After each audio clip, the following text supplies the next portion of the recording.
In late 2020, one of the most influential researchers in artificial intelligence quietly walked away from one of the most closely watched laboratories in the world.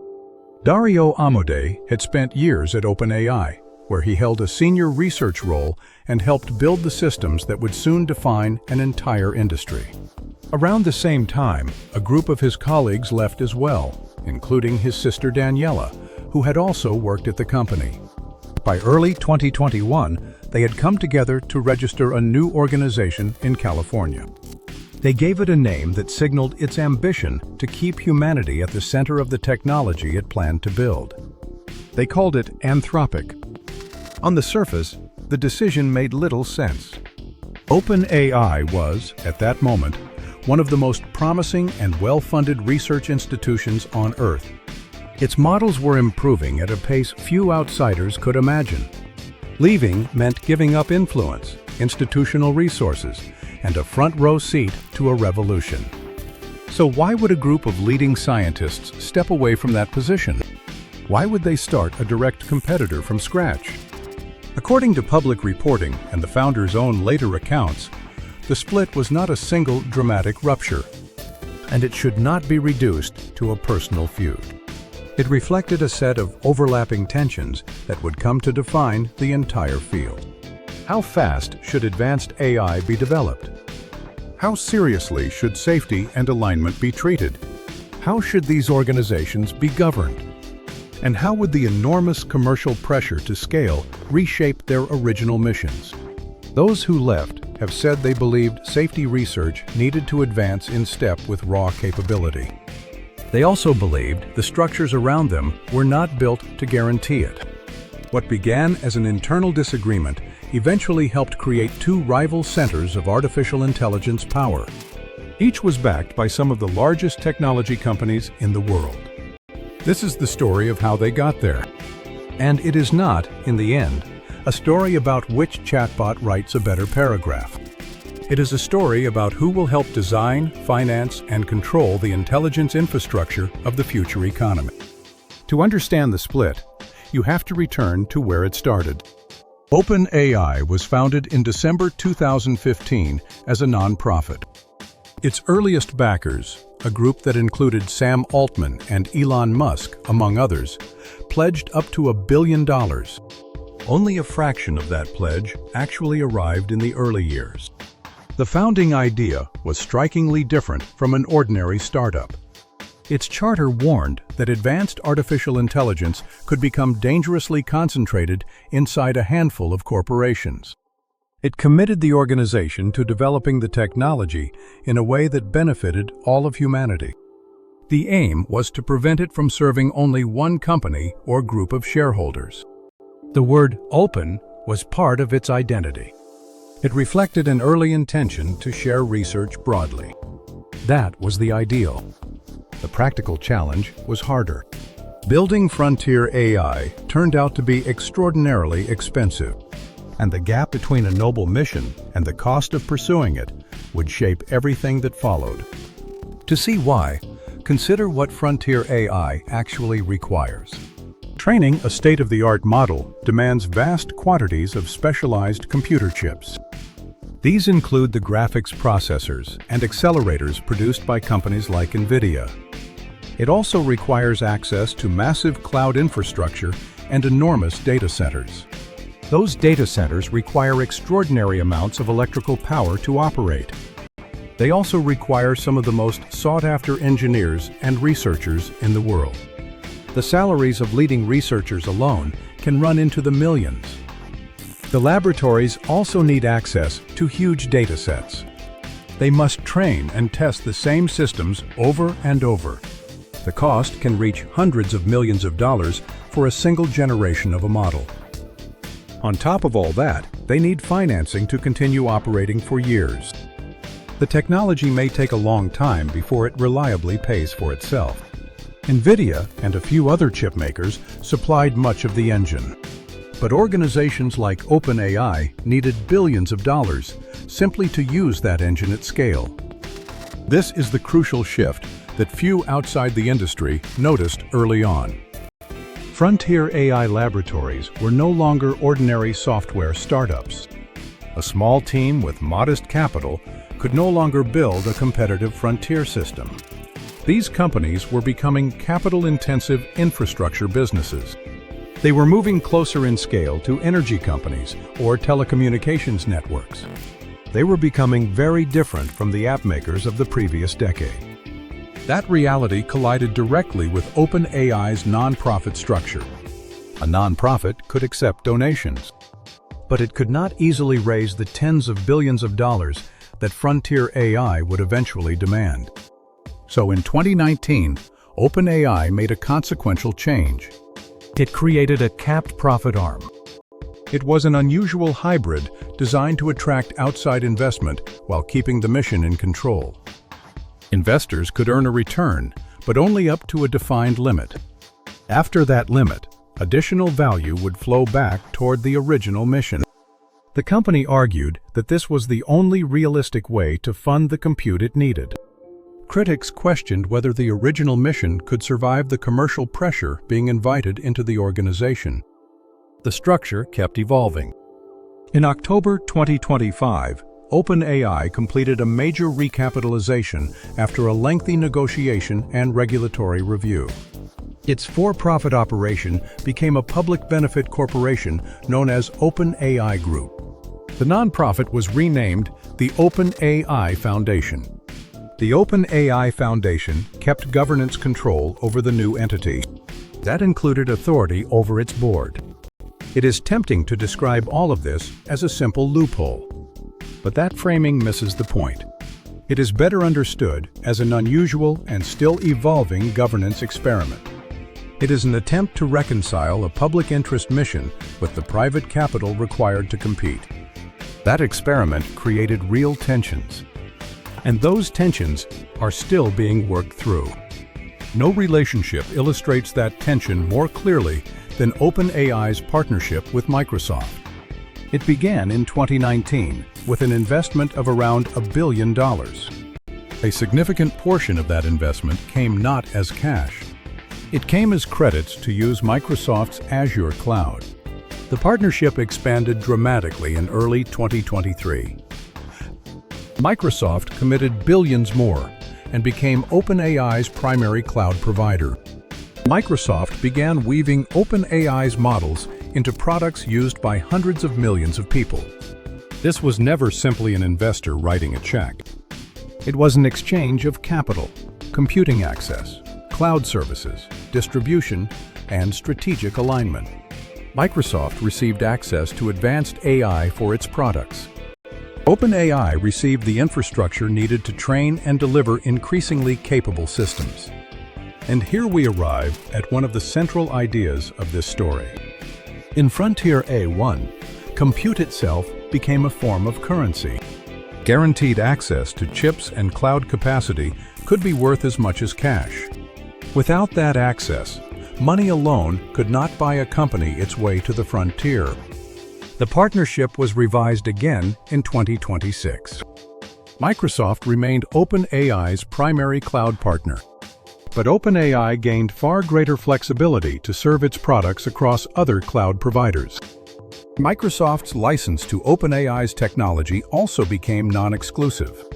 It was a reminder that even the deepest alliances in this industry can be rewritten as leverage shifts. Now return to the researchers who left. Dario and Daniela Amodei and their colleagues were not staging a rebellion against commercial artificial intelligence. They were attempting to build a different kind of frontier AI company. Their publicly documented concerns clustered around a handful of themes. They have described a belief that safety and alignment research should be treated as a priority equal to capability. They also believed the pace of scaling was outrunning the tools needed to make it reliable. Another concern involved governance and the concentration of decision-making. But there was no single cause behind the departure. It would be a mistake to invent one. Departures of this kind usually involve several overlapping strategic and philosophical disagreements. Anthropic organized itself as a public benefit corporation. That legal structure allows its board to weigh its mission alongside its obligations to shareholders. Central to Anthropic's identity was a technique it called constitutional AI. The simplest way to understand it is to compare it with ordinary human feedback training. Most chatbots are refined using human feedback. People rate the model's answers, and the system gradually learns to produce responses people prefer. Constitutional AI takes a different route.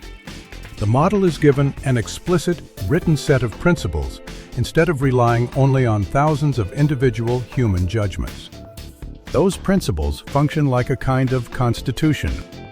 The model uses them to evaluate and improve its own responses. It is important to be precise about what this means. Constitutional AI is a training and alignment approach, not a guarantee. It does not mean the system can never behave badly or break its guidelines. It is an attempt to make the model's values more transparent and more consistent. The approach became a signature of Anthropic's broader identity. That identity emphasized interpretability, reliability, and what the industry calls responsible scaling. That positioning also carried commercial value. In industries such as finance, law, healthcare, and government, reliability can strongly influence purchasing decisions. Predictability can also matter when companies are deciding whether to trust an AI system. Whether that trust becomes a durable advantage remains an open question. This is where the two companies' products begin to look like competing philosophies. They are more than collections of different features. OpenAI's ChatGPT became a cultural phenomenon. It reached hundreds of millions of weekly users. It established a broad consumer platform and a sprawling developer ecosystem. It also gave OpenAI enormous public visibility. Anthropic's Claude leaned more heavily into enterprise adoption and complex professional tasks. It built a reputation around software development, reliability, and research discipline. It would be too simple to call one system creative and the other ethical. Those are not fixed or permanent distinctions. Both are capable frontier systems built by commercial companies. Their differences are better understood as differences of emphasis, culture, and market strategy.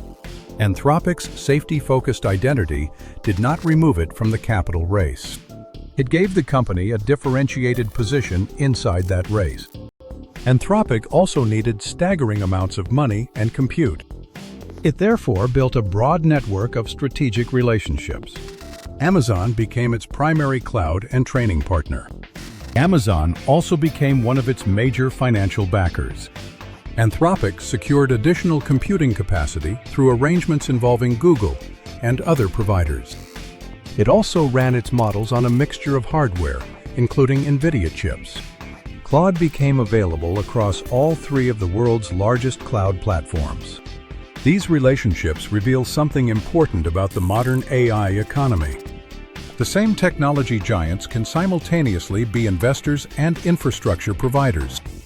They can also be distributors and strategic partners.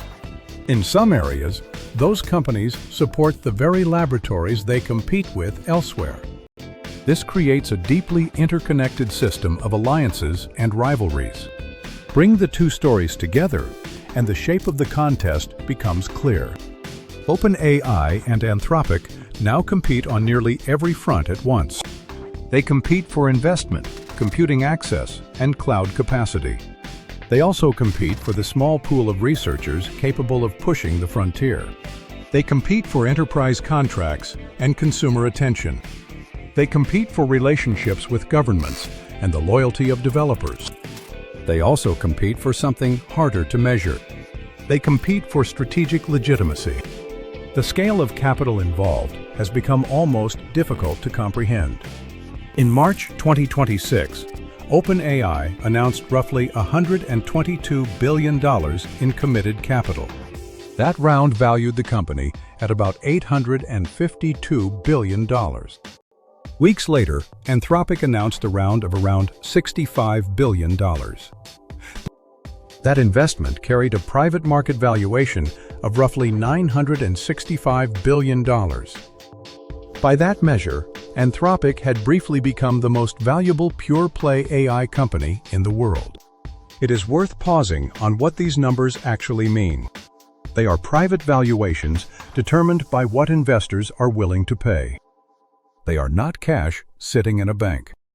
And they are not annual company revenue. Those figures point toward a deeper insight. The real competitive advantage may not be model intelligence alone. It may be the combination of capital, compute, talent, distribution, and trust. Political access may also become an important part of that combination. Very few organizations can assemble all of those advantages at sufficient scale. That is one reason the frontier AI industry may become highly concentrated. This brings us back to compute as currency. It is an idea worth developing fully.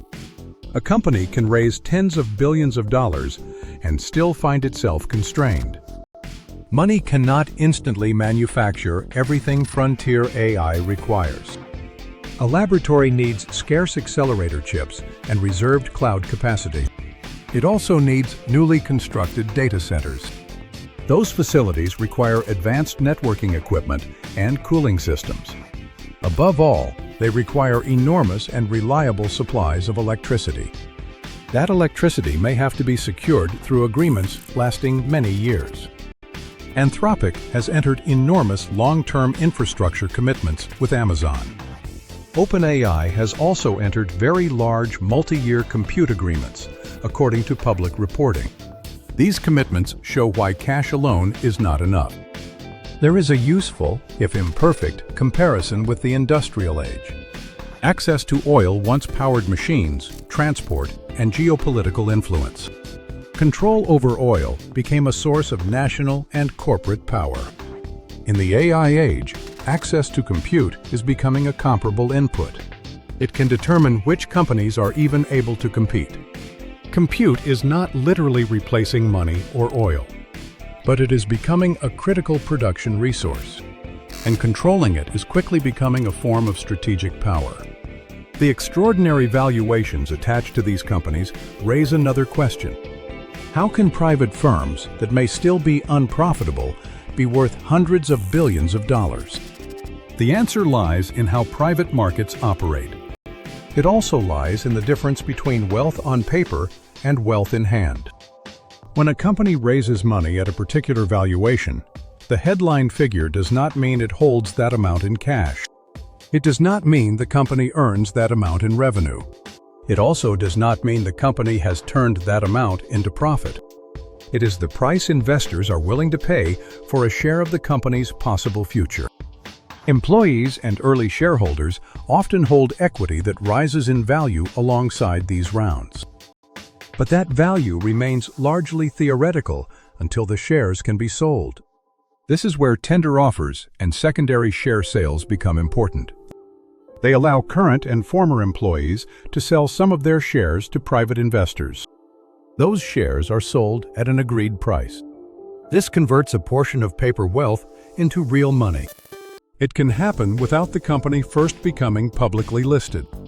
Arrangements like these can create a new class of AI millionaires. But it is important to remain precise and avoid exaggeration. A private valuation is not cash stored inside a vault. It is not the same as company revenue or company profit. And until shares are sold, it is not personal wealth realized inside a bank account. Beneath all of this lies a contradiction shared by both companies. Neither OpenAI nor Anthropic can fully escape it. Both speak about building advanced AI safely and for broad benefit. Yet both face constant pressure to raise more capital and train larger models. They must ship new products and win customers. They must recruit scarce talent and satisfy powerful strategic partners. They must also keep pace with rivals moving at extraordinary speed. And that raises the hardest question in the entire field. Can any organization afford to move cautiously? What happens when it believes a competitor may reach the next major breakthrough first? There is no simple answer. Competitive pressure can shape even organizations that are genuinely committed to safety. slowing down can carry its own risks when competitors do not slow down. This is where money, governance, technology, and human incentives collide. It matters because OpenAI and Anthropic are not ordinary software companies. Their systems are beginning to touch knowledge work and software development. They are also reaching into education and scientific research. Their influence extends into corporate decision-making, media, government operations, and employment. The companies supplying AI systems used by millions of people may gain influence over an essential layer of the economy. That is the layer where intelligence itself is produced and distributed. No single company controls that layer today, and it would be wrong to claim otherwise. But the possibility that one or a few companies might shape it is no longer science fiction. It is becoming an emerging strategic reality. That possibility is why the path to the public markets has drawn so much attention. The two companies, however, remain at different stages. By mid-2026, Anthropic had confirmed that it submitted a confidential draft registration statement to regulators. That was a formal early step toward an eventual public offering. OpenAI, according to public reporting, was preparing for a listing of its own. The company had also indicated that the timing had not yet been settled. Either move would rank among the largest technology debuts ever attempted. But a possible listing would also expose these companies to new financial pressures. OpenAI and Anthropic were born from related concerns about the same powerful technology. They emerged from overlapping communities and shared a language of safety and benefit. They later diverged into fierce commercial rivals. Each became backed by some of the largest companies in the world. And the deeper lesson of their story is this: the future of artificial intelligence will not be decided only by whoever writes the best algorithm. It will be shaped by whoever can assemble the strongest combination of intelligence and capital. Compute, talent, infrastructure, distribution, trust, and governance will matter as well. The contest between these two titans is not simply about which system gives the better answer. It is a struggle over who will help design and finance the intelligence infrastructure of the future. It is also a struggle over who may eventually control that infrastructure. But the competition is already expanding beyond individual companies. The next phase of the AI race will be fought between nations. They will compete for chips, energy, data centers, talent, capital, and technological power. Subscribe to Future Wealth Lab to understand how money, power, and artificial intelligence are reshaping the world.